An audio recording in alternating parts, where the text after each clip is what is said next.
우리 이 시간 옆에 분들하고 한번 인사해 봅시다. 참 잘 오셨습니다. 이렇게 인사해 볼까요?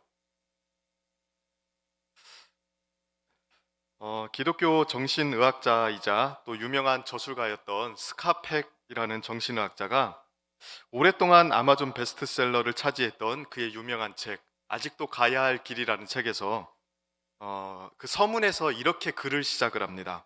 삶은 고해다. 삶은 고해다. 이 간결한 문장은 사실 삶에 대한 굉장히 중요한 내용을 담고 있죠. 삶은 고통의 연속이라는 뜻입니다. 쉽게 말하면 사는 게 어렵다는 말이죠. 아마 이 말은 거의 대부분의 성도님들께서 공감하실 거라고 생각합니다. 그 어느 누구도 사는 게 쉽다고 이야기하시는 분들이 없습니다. 모두 다 삶은 어렵다고 이야기합니다. 어린 아이에서부터 나이가 지긋한 어르신들까지 삶이 어때요? 물어보면 참 살기 어렵습니다. 이렇게 많이 이야기하시는 것 같아요. 언젠가 첫째 아이가 그 초등학교에 입학하고 나서 얼마 되지 않았을 때였습니다. 어떤 이유 때문인지 제가 정확히 기억은 안 나는데 집에서 아이를 조금 나무래야 될 일이 좀 생겼습니다. 그래서 저와 아내가 얼굴이 조금 굳어져서 아이를 책망할 준비를 하니까 이 아이가 울먹거리면서 저한테 이렇게 이야기하는 겁니다. 아빠, 내가 학교에서 얼마나 힘들었는 줄 알아? 나도 힘들어. 이 8살짜리 이제 학교에 들어간 지 얼마 안 된 아이가 그런 얘기를 하니까 저희 부부가 그 이야기를 듣고 사실 깜짝 놀랐습니다. 그리고 그 말을 듣고 마음이 조금 아팠어요. 야, 너도 사는 게 힘들구나. 이런 생각이 들었습니다. 삶은 고해다. 이 단순한 말은 우리에게 굉장히 실제적인 진리이죠. 그리스도인이라고 뭐가 다를까요? 예수 믿는다고 해서 삶이 쉬워질까요? 하나님의 자녀가 되었다고 해서 사는 게 편해질까요? 안 되던 것이 갑자기 되거나 안 풀리던 문제가 갑자기 잘 풀리기 시작합니까? 그렇지 않습니다. 하나님의 자녀로 살아가는 우리의 인생도 여전히 어렵습니다. 예수를 믿어도 자녀들 때문에 속 썩는 일들이 많이 있고요. 예수를 믿어도 사업이 잘 안 풀리기도 합니다. 예수를 믿어도 몸에 질병이 찾아오고요. 예수님을 믿어도 사람들에게 배신을 당하고 상처를 받기도 합니다. 우리를 무너지게 만드는 수많은 문제들이 예수를 믿는다는 이유로 비껴가지 않더라는 거예요. 성경도 우리의 경험을 확증해 주지 않습니까? 성경은 예수를 믿는 우리들의 삶이 결코 쉽다고 이야기하지 않습니다. 예수님을 믿고 하나님의 자녀가 되었다고 해서 우리의 삶이 갑자기 천국으로 바뀌었다고 말하지 않습니다. 그래서 하나님의 백성들이 종종 광야에 있다고 이야기를 합니다. 특별히 오늘 우리가 본문으로 택한 히브리서 3장 또 4장을 보면 그리스도인의 삶을 광야로 표현을 하는 구절들이 굉장히 많습니다.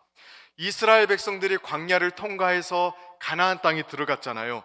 마찬가지로 우리도 지금 광야에 있다는 거예요. 그래서 오늘 본문을 한번 보실까요? 시편 95편을 인용하면서 이렇게 이야기를 하는데요. 7절하고 8절 말씀을 우리 한번 같이 한번 읽어보겠습니다. 7절 8절 말씀 읽어봅니다. 시작. 그러므로 성령이 이르신 바와 같이 오늘 너희가 그의 음성을 듣거든 광야에서 시험하던 날에 거역하던 것 같이 너희 마음을 완고하게 하지 말라. 당시 그리스도인들에게 경고를 하고 있는데요. 뭐라고 이야기합니까? 광야에 있던 이스라엘 백성 같이 하지 말라고 이야기합니다. 그러니까 예수 믿는 자들은 가나안에 들어가기 전에 광야에 있었던 이스라엘 백성들과 같은 상황에 있다는 거예요. 어디 한 군데 정착하지 못하고 광야에서 그 나그네처럼 살아가던 그 이스라엘 백성들의 처지가 우리의 처지와 같다고 이야기하는 겁니다. 이것이 성경이 설명하는 그리스도인들의 모습입니다. 자, 히브리서 4장 1절을 보면 조금 더 명확하게 이야기하는데요. 여기도 한번 같이 한번 읽어보겠습니다. 함께 읽습니다. 그러므로 우리는 두려워할지니 그의 안식에 들어갈 약속이 남아 있을지라도 너희 중에는 혹 이르지 못할 자가 있을까 함이라. 우리에게 안식에 들어갈 약속이 남아 있다고 이야기합니다. 그러니까 이 말은 우리가 아직은 가나안 땅에 들어가지 못했다는 거예요. 완전한 안식에 아직은 들어가지 못했다는 겁니다. 즉 우리가 지금 어디 있다는 거예요? 광야에 있다는 거죠. 자, 4장 11절 말씀을 봐도 동일한 관점으로 이야기하는데요. 여기도 같이 읽습니다. 시작. 그러므로 우리가 저 안식에 들어가기를 힘쓸지니 이는 누구든지 저 순종하지 아니하는 본에 빠지지 않게 하려 함이라. 뭐라고 이야기합니까? 우리가 저 안식에 들어가기를 힘써야 된다고 말합니다. 광야에 있는 이스라엘 백성들처럼 우리도 광야에 있고 이스라엘 백성들이 가나안에 들어가기 위해서 굉장히 애를 썼던 것처럼 우리도 안식에 들어가기 위해서 애써야 된다고 이야기해요.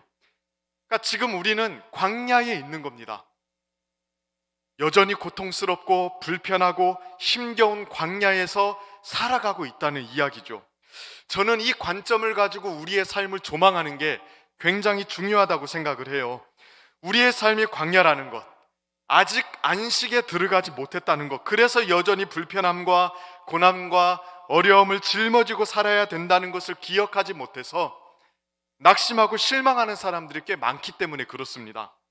또한 이러한 관점이 없다 보니까 신앙생활하는 과정 속에서 헛된 것을 기대하기도 하고요, 하나님을 향한 왜곡된 신앙을 가지고 살아가기도 하더라고요. 특별히 오늘날 기독교 신앙이 성공주의적인 그런 풍조와 기복주의적인 풍조와 쉽게 친숙해지는 경우들이 많이 있고, 과거에 비해서 우리의 삶이 좀 부유해지다 보니까 우리가 광야에 있다는 사실, 여전히 우리가 불편함과 고난과 고생을 하고 있는 그 허허벌판 광야에 있다는 사실을 자주 잊어버리는 것 같습니다.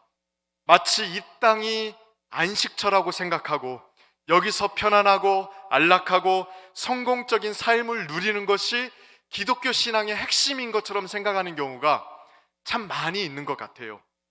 정말 많은 사람들이 그렇게 살아가거든요. 그저 이 세상에서 잘 되는 것, 이 세상에서 부유해지고 성공하는 것, 이런 것들이 하나님의 복을 받은 지표라고 생각을 합니다. 물론 하나님께서 그런 복을 우리에게 주시기도 하십니다. 그렇지 않다는 게 아닙니다. 그러나 그런 복을 주신다고 해서 광야가 가나안으로 바뀌는 게 아닙니다. 여전히 우리는 광야에 있는 겁니다. 부유해지든 가난해지든 여전히 광야에 있는 것은 마찬가지거든요. 여전히 이 땅에서 최종적인 안식을 바라보면서 나그네로서 광야를 통과하고 있는 중이라는 사실은 변함이 없는데, 마치 우리가 이곳을 안식처인 것처럼 생각하고 살아갈 때가 많이 있다는 거예요. 그래서 무조건 이 세상에서 잘 살게 해달라고 기도하고 우리가 원하는 것을 손에 움켜쥐게 해달라고 구할 때가 얼마나 많이 있습니까? 그리고 그렇게 성공적인 가도를 달려야만 정상적인 신앙생활을 하는 것이라고 착각하는 경우들이 많이 있습니다. 그러다 보니까 어떤 일들이 생깁니까? 과거에 이스라엘 백성들이 했던 실수들을 굉장히 자주 경험하죠. 자신의 삶을 성경의 관점과는 다르게 바라보다 보니까 왜곡된 신앙의 모습들이 자꾸 등장을 하는 거예요. 과거 이스라엘 백성들이 광야라는 환경으로 인해서 원망하고 불평했던 것처럼 자기의 삶의 환경과 처지와 고통 해결에 따라서 하나님을 불신하는 모습을 보이기도 합니다. 광야에서 어떻게 하나님의 인도를 받으며 잘 걸어갈 수 있을까를 고민하기보다도요, 당장 이 광야가 가나안으로 바뀌기를 우리는 너무 성급하게 바랄 때가 많습니다. 그리고 그렇게 불평하다가 안 되면 이스라엘 백성들처럼 애굽이 낫다, 차라리 애굽이 나은 것 같다, 이런 식의 원망을 할 때도 있지 않습니까? 그래서 주님을 섬기며 살아가다가도 진짜 아무것도 아닌 것 같은데 쉽게 넘어지고, 또 그것들이 해결이 안 되면 예수님을 안 믿을 것처럼, 교회 생활 잘 안 할 것처럼 이야기하는 경우가 우리 가운데 얼마나 많이 있는지 모릅니다. 그러나 기억하셔야 됩니다. 우리 믿음의 선진들은요, 다 광야 같은 삶을 보냈습니다. 거기서 나그네처럼 살았습니다. 광야를 지나서 참된 안식에 들어가고자 했지, 그들이 사는 세상을 안식처라고 생각하지 않았다고요. 히브리서 11장 말씀을 보면요, 분명하지 않습니까? 우리가 믿음장이라고 부르는 장이 히브리서 11장입니다. 거기에는 믿음의 영웅들이 참 많이 등장을 합니다. 그 사람들이 어떻게 살았습니까? 우리는 그 믿음의 영웅들이 다 하나님께 복받고 이 생에서 성공하며 살았다고 쉽게 착각하곤 합니다. 그러나 여러분, 투명하게 성경을 한번 읽어보십시오. 정말로 그들이 그렇게 살았습니까? 아닙니다. 그들은 광야 같은 삶을 살았습니다. 이 땅에서 안식처에 들어가지 못했고요, 약속을 바라보며 나그네처럼 살았습니다. 노아, 아브라함, 이삭, 야곱, 모세, 다윗 다 그렇게 광야같이 살았습니다. 자, 히브리서 11장 13절 14절 말씀을 보면 그 히브리서 11장에 나오는 믿음의 영웅들의 삶을 이렇게 정리를 합니다. 같이 한번 읽어보겠습니다. 시작. 이 사람들은 다 믿음을 따라 죽었으며 약속을 받지 못하였으되 그것들을 멀리서 보고 환영하며 또 땅에서는 외국인과 나그네임을 증언하였으니 그들이 이같이 말하는 것은 자기들이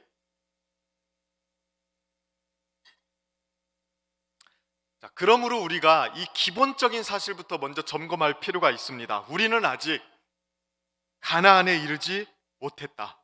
아직은 완벽한 안식에 이르지 못했다는 것. 아직도 우리는 광야 같은 삶을 살아가고 있다는 것, 이걸 기억하셔야 됩니다.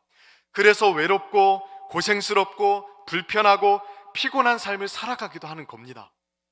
성공주의, 번영주의, 물질 만능주의에 취해서 마치 이 세상이 전부인 것처럼, 이 세상에서 성공하고 이 세상에서 모든 것을 누려야만 뭔가 정상인 것처럼 그렇게 생각할 필요가 없다는 겁니다. 제가 20살 때 그 목사가 되겠다고 하고 그 신학교에 입학을 하니까 같은 교회에 다니는 어떤 형이 저에게 이런 질문을 했던 기억이 납니다. 반석아, 너는 왜 목사가 되려고 하니? 힘들고 고생스러운데 왜 굳이 목회자가 되려고 하니? 다른 거 충분히 할 수 있지 않니? 그때 제가 그 형한테 이렇게 대답을 했어요. 형은 사는 게 편해? 목사만 힘들게 사는 거 아니야. 다 힘들게 살아. 지금 생각해도 100점짜리 대답인 것 같아요. 우리는 다 광야에 있습니다. 어려움이 있을 때, 힘든 일이 있을 때, 자녀들의 문제로, 자신들의 건강의 문제로 고통을 당할 때, 또 코로나 때문에 우리 삶에 한계와 제약들이 자꾸 생길 때, 예상치 못한 곰핍이 생겼을 때 우리는 기억해야 됩니다. 내가 아직 광야에 있구나. 아직 하나님께서 우리에게 약속하신 안식에 아직은 이르지 못했구나. 지금 나는 이 광야를 잘 통과해야 된다. 이 사실을 기억해야 됩니다. 그렇다면 이러한 광야에서는 어떻게 살면 좋습니까? 광야에서 생존하는 비법이 있습니다. 하나님께서 광야를 잘 통과할 수 있는 비법을 우리에게 말씀해 주셨습니다. 사실 광야는 굉장히 신비스러운 곳입니다. 하나님의 수많은 은밀한 역사가 일어나는 곳이거든요. 그래서 광야에 대해서 단편적으로 말하기는 조금 어렵습니다. 그러나 오늘 본문에 잇대어서 몇 가지 사실들만 여러분들과 나누고자 하는데요, 가장 먼저 분명하게 기억해야 될 것은요, 하나님께서 광야 같은 삶을 살아가는 그의 백성들에게 반드시 주시는 게 있다는 거예요. 다른 건 몰라도 광야를 잘 통과하게 하기 위해서 이것만큼은 주십니다. 뭘 주실까요? 하나님의 백성들이 광야에서 생존할 수 있도록 주시는 것, 하나님의 말씀이에요. 하나님의 말씀. 오늘 본문 7절하고 8절 말씀을 다시 한번 읽어볼까요? 같이 한번 읽어보겠습니다. 시작. 그러므로 성경이 이르신 바와 같이 오늘 너희가 그의 음성을 듣거든 광야에서 시험하던 날에 거역하던 것 같이 너희 마음을 완고하게 하지 말라. 시편 95편을 인용하면서 뭐라고 이야기합니까? 너희가 그의 음성을 듣거든. 광야에 있던 이스라엘 백성들처럼 마음을 강팍하게 하지 말라고 이야기합니다. 광야에 있던 이스라엘 백성들의 가장 큰 문제가 무엇이었습니까? 하나님의 음성이 들렸는데도 그 음성을 거역한 것 아닙니까? 하나님의 말씀을 분명히 들었는데도 순종하지 못한 게 그들의 문제였습니다. 그래서 히브리서 저자가 권면하는 거예요. 너희들은 광야 같은 인생을 살면서 이스라엘 백성들처럼 하지 말라고요. 우리가 여기서 분명하게 확인할 수 있는 게 있습니다. 무엇입니까? 하나님께서 음성을 들려주시는 곳이래요. 광야는 하나님의 말씀이 들리는 곳입니다. 좀 더 정확하게 말하면 광야는요, 하나님의 말씀으로만 살 수 있는 곳입니다. 그래서 하나님께서 광야에 있는 우리들에게 다른 무엇보다도 말씀을 주시는 거예요. 말씀을 통해서 우리와 함께 하시는 곳이 바로 광야입니다. 히브리서 3장하고 4장 전체를 보면요, 이 부분이 몇 차례 강조되어 있어요. 우리가 방금 읽은 7절, 8절 말씀이 두 번 더 반복되어서 나오는데요. 자, 히브리서 3장 15절 말씀을 보십시오. 이렇게 이야기합니다. 성경에 일렀으되 오늘 너희가 그의 음성을 듣거든 경노하게 하던 날과 같이 너희의 마음을 완고하게 하지 말라 하였으니 너희가 그의 음성을 듣거든. 하나님의 말씀이 울렸던 겁니다. 4장 7절도 동일하게 반복합니다. 오랜 후에 다윗의 글에 다시 어느 날을 정하여 오늘이라고 미리 이같이 일렀으되 오늘 너희가 그의 음성을 듣거든 너희 마음을 완고하게 하지 말라 하였으니, 거듭거듭 강조하는 게 무엇입니까? 광야에 있는 이스라엘 백성들에게 하나님께서 말씀을 주셨다는 거예요.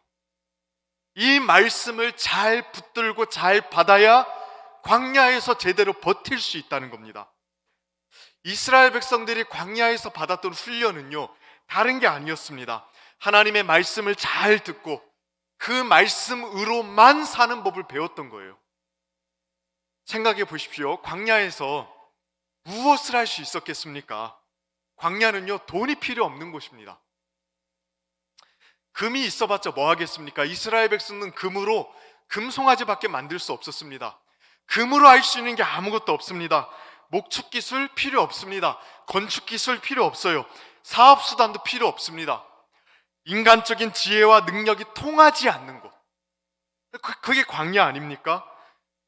그러면 광야에서는 무엇을 하며 어떻게 살아야 됩니까? 방법은 딱 하나예요. 하나님의 말씀을 듣고 그 말씀대로 청종하며 살아가는 것. 그러니까 그 말씀만이 생존의 방법이었던 겁니다. 그것을 터득하면 성공적인 광야 생활이 될 수 있었던 거예요. 하나님과 동행하면서 광야에서도 기쁨으로 살 수 있는 방법을 터득할 수 있었던 겁니다. 그러나 이 하나님의 말씀을 청종하고 따라가는 것에 실패하면 완전히 구겨져 버리는 거예요. 그래서 신명기 8장 3절, 우리가 굉장히 잘 아는 말씀인데요, 하나님께서 광야에서 이스라엘 백성들에게 무엇을 가르치고 싶으셨는지를 정확하게 이렇게 이야기합니다. 여기는 같이 한번 읽어보겠습니다. 시작. 너를 낮추시며 너를 줄이게 하시며 또 너로 알지 못하며 내 조상들도 알지 못하던 만나를 내게 먹이신 것은 사람이 떡으로만 사는 것이 아니요 여호와의 입에서 나오는 모든 말씀으로 사는 줄을 내가 알게 하려 함이니라. 이스라엘 백성들이 광야에 있을 때 하나님께서 분명하게 가르치고 싶었던 게 있어요. 무엇입니까? 사람이 떡으로만 사는 게 아니라는 거예요. 인간적인 힘과 능력과 수단으로 우리의 삶이 유지되는 게 아니라는 것, 그거 가르쳐주고 싶으셨던 거예요. 그럼 뭘로 살아갑니까? 오직 하나님의 말씀, 거기에 잇대어 살아가는 것이 우리의 생존 방식이라는 것을 광야에서 훈련시키셨던 것입니다. 하나님의 말씀을 청종해야 이 험난한 광야를 잘 통과할 수 있다는 것을 배우게 하고 싶었던 거예요. 그래서 매일같이 하루하루 하늘에서 만나를 주신 겁니다. 매일 하늘을 바라보게 하기 위해서. 내가 내 손으로 일구어서 먹고 사는 게 아니구나. 하늘에서 먹을 걸 주셔야 하나님이 우리를 인도하셔야만 살 수 있는 거구나. 철저하게 이것을 훈련시켰던 곳이 바로 광야입니다. 그러므로 우리가 반드시 이 사실을 기억해야 됩니다. 인생을 살면서 정말 척박하고 힘들 때가 있습니다. 내가 진짜로 광야 한복판에 서 있구나, 이런 것을 뼈저리게 느낄 때가 있어요. 우리 인생 자체가 광야이지만 어느 때에는 그 광야의 모래바람과 떼약빛 때문에 정말 고통스러울 때가 있습니다. 요즘과 같이 코로나 때문에 많은 한계와 제약이 생기고 또 코로나 때문에 여러 가지 피해가 생길 때, 이럴 때 정말 광야 같은 때이죠. 또 원하지 않는 몸의 질병이 생길 때, 자녀들의 아픔 때문에 가슴앓이 할 때, 그럴 때도 있지 않습니까? 또 관계의 어긋남으로 인해서 상처를 받을 때, 사업이 잘 풀리지 않기도 하고 수년 동안 공들인 거래가 틀어지기도 할 때, 때로는 정신적인 아픔과 질병으로 어려운 시기를 보내기도 할 때, 그런 때가 우리가 우리의 삶이 광야 같다는 사실을 뼈저리게 느낄 때입니다. 우리 삶에는 이러한 순간들이 참 많이 있는 것 같아요. 그러나 기억하셔야 됩니다. 이때가 하나님께서 우리에게 말씀하시는 때입니다. 사람이 자기 능력만으로 살 수 없다는 것을, 사람이 자기 수단과 지혜로 버틸 수 없다는 것을 배우는 때입니다. 돈으로 안 되고 내 지식으로도 안 되고 그동안 나를 지탱해 왔던 수완으로도 안 되고 인맥으로도 안 되는 그런 처절한 한계를 맛볼 때, 그때가 광야 아닙니까? 그때에 하나님의 말씀이 들리는 거예요. 아, 사람이 떡으로만 사는 게 아니라 그동안 나를 지탱해 왔던 허울 좋은 내 수단으로 내 인생을 유지하는 게 아니라, 아, 진짜 하나님의 말씀 가지고 살아가는 것이구나. 그런 것들을 깨닫는 겁니다. 그 사실을 깨달으면서 하나님의 말씀에 복종하는 것, 그게 광야 경험을 통해서 우리가 배우는 바입니다. 우리는 어떻습니까? 광야 같은 삶을 살아가면서 다른 무엇보다도 여러분들 하나님의 말씀에 귀 기울이고 계십니까? 하나님께서 광야에 있는 우리들에게 다른 무엇보다도 말씀을 주고 싶어 하신다는 것을 알고 계십니까? 말씀을 통해서 제시해 주시는 생명의 길을 발견하고자 부단히 주님 앞으로 나아가고 계십니까? 당장의 눈앞에 문제가 해결되고 문제가 빨리 사라지기를 우리는 바라죠. 예, 그것을 바라는 게 잘못되었다는 게 아닙니다. 어쩔 수 없는 연약한 인간이기 때문에 우리는 좀처럼 고통에 익숙해지지가 않습니다. 그래서 광야에서 빨리 벗어났으면 좋겠다는 마음을 어쩔 수 없이 가지기도 합니다. 다만 그 가운데서, 아, 하나님께서 나에게 지금 이 시간 말씀하고 싶어 하시는 게 있구나. 지금 내 인생은 그동안 내가 붙잡아왔던 인간적인 수단들에 의해서 지탱되는 게 아니라 하나님의 말씀에 의해서 이끌려야 되는 것이구나. 평생이 광야 같은 인생을 주님 말씀 붙들고 살아야 되는구나. 이것을 깨달아야 된다는 겁니다. 그래서 더 절실하게 하나님의 말씀으로 나아가는 우리 성도님들 되기를 축복합니다. 그러나 한 가지 더 생각해야 될 것이 있습니다. 하나님께서 우리에게 말씀하시고 우리는 그 말씀대로 살아가는 것이 광야 같은 삶의 생존 방식인 건 맞는데요, 그렇게 살아가는 것이 생각보다 잘 안 되더라는 겁니다. 이스라엘 백성들을 한번 생각해 보세요. 하나님의 말씀이 들렸을 때 그들은 그 말씀을 잘 청종했습니까? 그렇게 하지 못했습니다. 이스라엘 백성들은 유독 하나님의 말씀에 순종하기 어려워했습니다. 왜 그랬을까요? 자, 오늘 보면 7절 8절 말씀 우리 세 번째 보는데요, 제가 한번 읽어드립니다. 그러므로 성령이 이르신 바와 같이 오늘 너희가 그의 음성을 듣거든, 자, 광야에서 시험하던 날에 거역하던 것 같이 너희 마음을 완고하게 하지 말라. 자, 이스라엘 백성들이 하나님의 말씀을 들었을 때 그들의 마음을 어떻게 했다고 이야기합니까? 완고하게 했다고 이야기합니다. 무엇 때문에 하나님의 말씀을 이 사람들이 청종하지 못했냐? 마음이 딱딱하게 굳었기 때문이래요. 마음이 굳어버리니까 하나님께서 아무리 말씀하셔도 그 말씀이 들리지가 않는 겁니다. 마음이 완고하게 되는 이 문제 때문에 하나님의 말씀을 듣지 못했던 거예요. 근데 여러분, 이 문제를 우리가 너무 쉽게 생각하면 안 됩니다. 우리는 흔히 이스라엘 백성들을 보면서 이 이스라엘 백성들이 진짜 질 나쁜 사람들이었기 때문에 하나님의 말씀을 그토록 많이 거역했다고 생각을 합니다. 아, 내가 그 장소에 있으면 나는 좀 달랐을 거다, 이렇게 생각하는 경우도 있죠. 근데 여러분 한번 생각해 보십시오. 광야에서 사는 것 쉬운 일이 아닙니다. 광야에는 우리의 마음을 강팍하게 하고 완고하게 하는 일들이 너무 많아요. 척박하고 불편한 곳에서 계속 살아야 되는 거예요. 지루하고 재미없고 풍족하지 않은 곳에서 계속 버텨나가야 되는 겁니다. 먹을 것도 맛있지 않고요, 잠자리도 편하지 않아요. 하루 이틀 캠프 갔다 오는 거면 뭐 문제가 안 되죠. 그런데 모든 삶이 그래요. 어떨 것 같습니까? 그것을 잘 버텨낼 수 있는 사람이 있을까요? 이스라엘 백성들을 한번 생각해 보십시오. 매일 하늘에서 내리는 만나를 먹으면서도 이 사람들은 그 만나가 지겹다고 했습니다. 민수기 21장 5절을 보면 이렇게 이야기를 해요.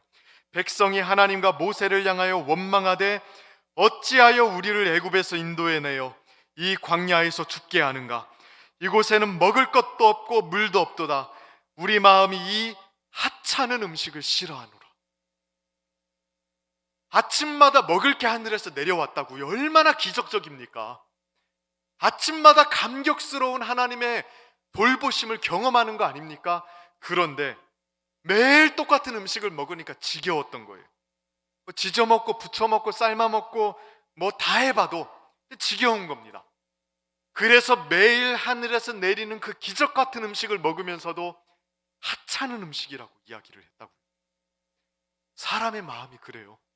우리는 안 그럴 것 같습니까? 그 맨날 김치찌개, 김치볶음밥, 김치전, 김치무침 계속 이런 것만 나온다고 생각해 보십시오. 40년 동안 밥상 앞에서 우리의 마음이 강팍해지는 겁니다. 물이 없을 때도 이스라엘 백성을 원망했거든요. 출애굽기 17장 3절을 보면요, 당신이 어찌하여 우리를 애굽에서 인도해내어 우리와 우리 자녀와 우리 가축이 목말라 죽게 하느냐라고 이야기해요. 심지어 이 출애굽기 17장에서 이 말을 했을 때에는 홍해바다를 가른 지 얼마 되지도 않았습니다. 근데 먹을 물이 없자 당장 불평했던 거예요. 우리는 이 사실을 보면서 좀 한심하다고 생각할 때가 많죠. 아니, 바로 눈앞에서 물이 갈라졌는데 얼마 지나지 않아서 물이 없다고 이렇게 불평할 수 있는가? 우리는 그렇게 생각을 합니다. 그런데 여러분 가만히 한번 생각해 보십시오. 조금만 갈증이 나도 우리 못 참습니다. 물이 없으면 큰일 난다는 것을 우리의 몸이 누구보다도 잘 알거든요. 그런데 광활하고 막막한 광야에서 햇빛은 내리쬐는데 물이 없는 거예요. 이것은 사람들에게요, 죽을 수도 있다는 공포감을 심어주는 상황인 겁니다. 그러니 원망이 쉽게 나올 수밖에 없지요. 이러한 실제적인 고난과 어려움들이 계속 되었을 때 이스라엘 백성들의 마음이 강팍해졌다고요. 우리도 마찬가지 아닙니까? 고난 앞에서 장사 없습니다.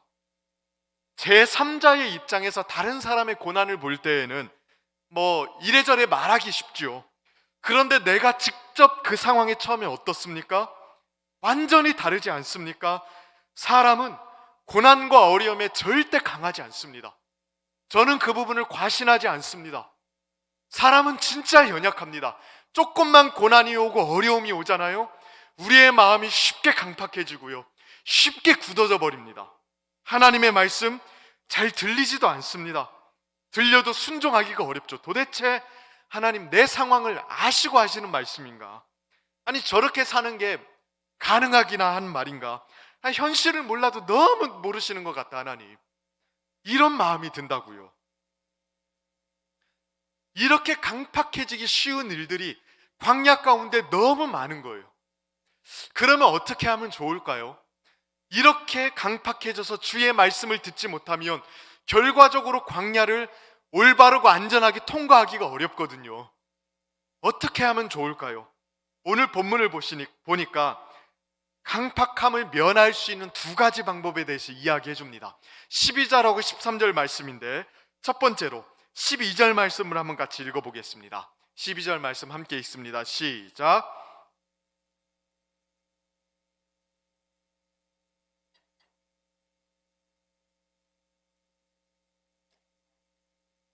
자, 첫 번째로 뭐라고 이야기합니까? 자신의 상태를 지속적으로 점검하면서 조심하라고 이야기합니다. 자신의 마음이 하나님에게서 멀어지지 않았는지, 그 불신앙의 악함이 내 마음속에 찌꺼기처럼 껴있지는 않는지를 점검하여 조심하래요. 마음의 상태를 늘 살피라는 겁니다. 이 마음의 상태, 그리스도인들에게 굉장히 중요합니다. 잠언 4장 23절에 보면 우리가 잘 아는 말씀을 통해서 하나님이 우리에게 이렇게 말씀하십니다. 이 부분도 같이 한번 읽어볼까요? 모든 지킬 만한 것 중에 더욱 내 마음을 지키라. 생명의 근원이 이에서 남이니라. 뭐라고 이야기합니까? 생명의 근원이 마음에게선 안 돼요. 그러니까 생명을 가지고 하는 모든 활동들 있죠. 생각하는 것, 선택하는 것, 감정을 품는 것, 상상을 하는 것, 무엇인가를 욕망하는 것, 이 모든 것들이 생명을 가지고 하는 활동들 아닙니까? 이 모든 활동들이 마음에서부터 나온답니다. 그러니까 마음 상태에 따라서 생명을 가지고 행하는 모든 행동들의 질과 방향성이 완전히 달라지는 거예요. 그러니까 마음이 안 좋으면 좋은 생각이 나지 않고요, 좋은 감정이 생기지가 않습니다. 근데 이 마음은요, 가만히 놔두면 절대로 좋은 마음으로 저절로 되지가 않습니다. 자신의 마음 상태가 하나님 앞에 올바르고 경건해지도록 계속 가꿔야 돼요. 지켜야 돼요. 그렇지 않으면 우리 마음은 자연스럽게 완고하고 강팍해져요. 그래서 완고함을 피하기 위해서 뭘 하라고요? 스스로 자기의 마음 상태를 점검해야 된다고요. 조심하라는 것입니다. 심지어 오늘 본문을 보면 자신의 마음 상태만 점검할 것이 아니라 다른 사람의 마음 상태도 살펴주어야 된다고 이야기를 합니다. 저는 이 부분이 굉장히 현실적이라고 생각을 합니다. 우리 마음은 기본적으로 거짓됩니다. 그래서 스스로의 마음 상태를 제대로 점검하기가 굉장히 어려울 때가 많아요. 그래서 서로 마음 상태를 점검해 주라는 거예요. 혹시 불신앙의 악함 때문에 그 사람의 마음이 하나님에게서 떠나가고 있는 건 아닌지 서로 점검해 줌으로써 강팍함을 면하라고 이야기하고 있는 것입니다. 신앙의 공동체 안에 거하면서 우리 성도님들 서로 이 부분에 열중하심으로 서로의 마음을 보존해 주시기를 바랍니다. 자, 두 번째로 뭐라고 이야기하냐면요, 13절 말씀 한번 같이 읽어볼까요? 13절입니다. 시작. 오직 오늘이라 일컫는 동안에 매일 피차 권면하여 너희 중에 누구든지 죄의 유혹으로 완고하게 되지 않도록 하라. 자, 뭐라고 이야기합니까? 피차 권면하라고 이야기합니다. 첫 번째로는 서로의 마음 상태가 어떠한 일을 살피라는 거고요, 두 번째로는 그 살핀 후에 권면하라는 거예요. 서로 권면하는 게 죄의 유혹으로부터 그 사람의 상태를 지키는 가장 좋은 방법이라고 오늘 본문에 등장을 합니다. 특별히 오늘이라고 일컫는 동안에 매일 피차 권면하라고 이야기해요. 요즘은 개인주의가 팽배하다 보니까 서로에 대해서 굉장히 무관심해지고 있습니다. 특별히 코로나 때문에 서로 얼굴을 마주대야 하면서 교제하기가 참 어렵잖아요. 그러다 보니까 개인적으로 그냥 예배드리고 개인적으로 은혜 받고 개인적으로 방송으로 은혜 받고 이러고 끝나는 경우가 참 많이 있습니다. 그러나 우리가 기억해야 될 것은 우리는 함께 안식에 들어가야 될 사람들이에요. 그러므로 매일매일 서로 권면하면서 그날의 완고함을 벗어날 수 있도록 도우라는 것입니다. 완고함을 그대로 방치하면 안 됩니다. 그날 그 완고함을 해결할 수 있도록 도와야 된다는 거예요. 이렇게 신앙 공동체 안에서 서로를 점검해주고 서로에게 권면하는 말들을 해줌으로써 광야를 함께 같이 통과하여 안식에 함께 들어갈 수 있게 된다고 오늘 본문은 이야기하고 있는 것입니다. 그러므로 말씀에 기대어서 동일하게 마지막으로 권면해 드립니다. 광야 같은 시절을 잘 보내셔야 됩니다. 우리의 인생이 기본적으로 광야 같을 뿐만이 아니라 특별히 어려움의 때를 맞이하신 분들, 그 시절을 잘 통과하셔야 되는데 가장 중요한 것은 하나님의 말씀을 듣는 거예요. 근데 마음이 완고해지면 듣지 못하니까 어떻게 해야 된다고요? 서로의 마음을 살펴주고 서로 권면해 줘야 된다고요. 그래서 서로를 붙잡아 줌으로써 함께 안식에 들어갈 수 있어야 됩니다. 우리 중앙의 성도님들이 이 일에 게으르지 않으므로 하나님 앞에 정말로 광야 속에서도 부요한 마음의 상태를 유지하게 되기를 축복합니다. 주께서 말씀하실 때 그 말씀에 민감하게 반응하여서 이 힘겨운 광야 시절 복되고 멋지게 통과하는 우리 성도님들 되기를 주님의 이름으로 축원하고 축복합니다. 이 시간 함께 같이 기도하도록 하겠습니다. 이 시간 기도할 때에 말씀 붙잡고 기도했으면 좋겠는데요, 하나님, 이 광야 같은 인생 속에 살아갈 때에 주님 끝까지 붙들고 주님 말씀 따라서 살 수 있게 하여 주옵소서. 내 마음이 완고해지고 내 마음이 굳어지고 또 내 마음이 고통 때문에 뭉개지지 아니하고 오직 주의 말씀을 붙잡고 마음을 잘 추스려서 이 광야 같은 시절들을 잘 통과할 수 있도록 해달라고 주님 나를 붙잡아 주시고 말씀으로 나와 함께 해주시옵소서. 이 기도 제목 가지고 기도해 주시고 특별히 우리 주변에 참 어려운 시절을 통과하는 우리 성도님들이 있습니다. 하나님 저들을 불쌍히 여겨주시고 저들의 마음이 완고해지지 않고 주님 앞에 복된 시절을 경험하며 주님과 동행할 수 있도록 해달라고 함께 기도하며 나아갔으면 좋겠습니다. 우리 이 시간 함께 같이 말씀 붙잡고 기도하며 나아가도록 하겠습니다.